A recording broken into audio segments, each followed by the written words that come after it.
जी, मैं आनंद मोहन कुमार उर्फ पप्पू, पार्षद वार्ड नंबर 63। आपसे जानना चाहेंगे कि वार्ड नंबर 63 में अभी तक आपने क्या क्या विकास किया, उसके बारे में हमें जानकारी दीजिए। 2017 में जब हम चुनाव लड़ रहे थे तो सबसे बड़ा समस्या पानी का था, है ना। जिधर भी जाते थे प्रचार के लिए तो लोग बोलते थे कि पानी है ही नहीं तो हम लोग वोट क्यों दें।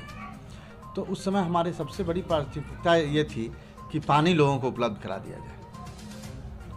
तो अपने क्षेत्र में जो सबसे तुरंत हो सकने वाला काम था वो था बोरिंग।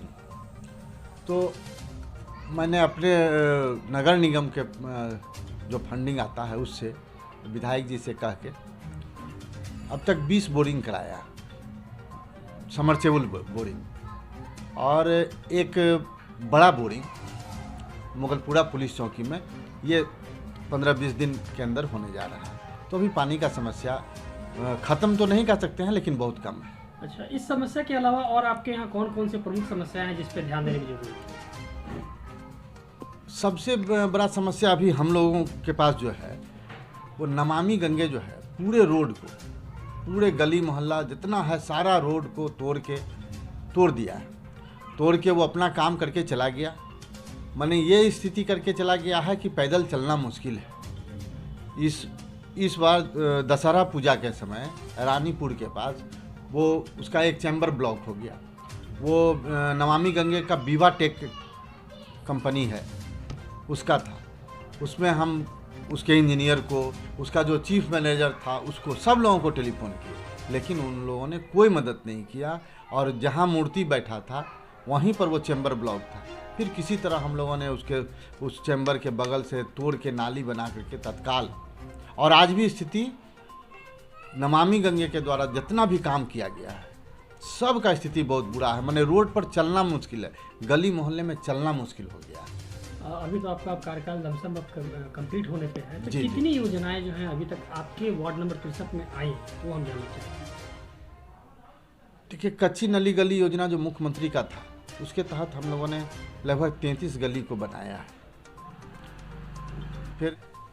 फिर इधर 1 करोड़ रुपये का योजना आने वाला है जिसमें कि फिर समरसेबुल पंप है, सामुदायिक भवन है, रोड है, और भी ये सब होने वाला है।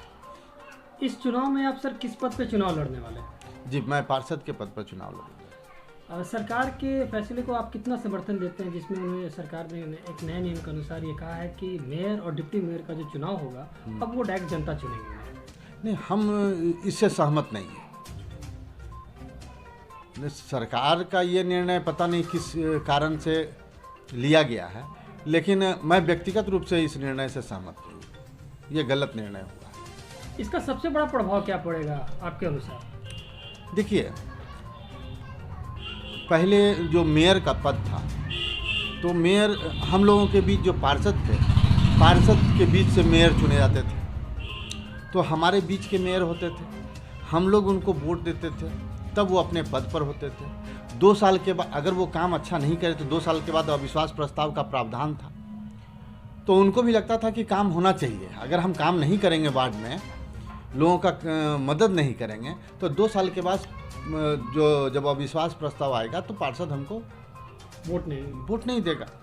लेकिन अभी का स्थिति ये है कि जब पार्षद के द्वारा अब तो मेयर चुनना नहीं है, अब तो पब्लिक वोट देगा। मेयर का जो क्षेत्र है वो बहुत बड़ा क्षेत्र हो गया, 75 वार्ड से उनको वोट लेना है।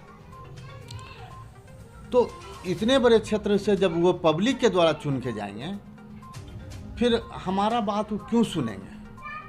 हमारा तो कोई रोल होगा नहीं उनके चुनाव जीतने और नहीं जीतने में।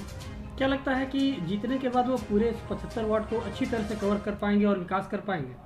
नहीं, देखिए, होता क्या है, जनरली क्या होता है कि लगेगा उनको कि हम कोई फलना रूप से मनुष्य है तो उनका झुकाव उधर होगा। जिस एरिया से उनको वोट कम मिलेगा स्वाभाविक रूप से उस तरफ उनका बहुत ध्यान नहीं होगा।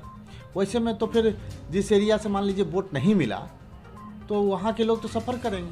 इसलिए लास्टली जो है पब्लिक, हमको लगता है कि पब्लिक सफ़र करेगा। मेयर का जब डायरेक्ट चुनाव होगा तो हम लोग वो हमारा ही बात सुनेंगे कि नहीं सुनेंगे, इसका कौन गारंटी है? बिल्कुल। ताकि पहले जब हम वोट देते थे तो हम हमारी बात को मानते थे, लेकिन जब अब हमारे वोट का उनका ज़रूरत नहीं है, पब्लिक बात क्यों सुने वो? अविश्वास प्रस्ताव का मामला नहीं है।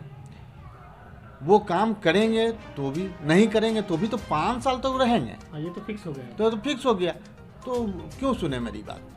आने वाले चुनाव को लेकर के, आने वाले चुनाव में आप सर किन किन मुद्दों के साथ आ रहे हैं? देखिए, हम लोग के पास जो सबसे बड़ा बात क्या है ना, कि हम लोग के यहाँ जो मूलभूत समस्या है, जो हमेशा बना रह जाता है, कभी कुछ काम हो पाता है, कभी कुछ नहीं हो पाता है।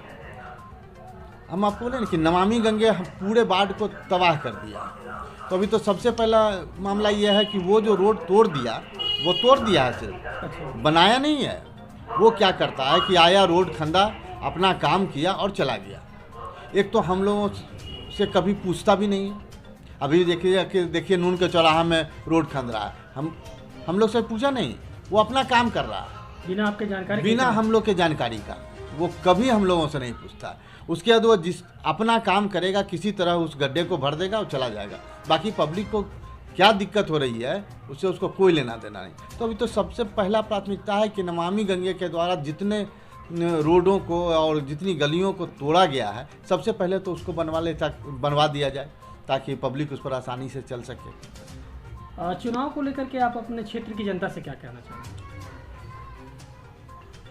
अपने जनता से हमको अपील है कि 5 साल में अगर हमने अच्छा काम किया है, मेरे काम से, मेरे व्यवहार से अगर आप संतुष्ट हैं तो आप हमारी मदद करें। अगर संतुष्ट नहीं हैं तो फिर आप स्वतंत्र हैं। अगर मैंने आपका सेवा मन से नहीं किया है, आपके साथ किसी तरह का धोखाधड़ी नहीं किया, मैं 5 साल आपके साथ कोई फरेब नहीं किया है, आप उचित और अनुचित का निर्णय लें। धर्म, जाति, क्षेत्रवाद से उठ करके सोचें और उसके बाद वोट करें। वोट किसी को भी दें, मुझे दें या दूसरे प्रत्याशी को दें, लेकिन सारे बातों को सोच समझ के वोट दें। मैं तो जनता से ही अपील करूंगा कि 5 साल मैंने काम किया है, अगर मेरा काम अच्छा रहा है तो आप मुझे मदद करें। हमारे साथ बड़े सर, अच्छा बहुत जी, धन्यवाद।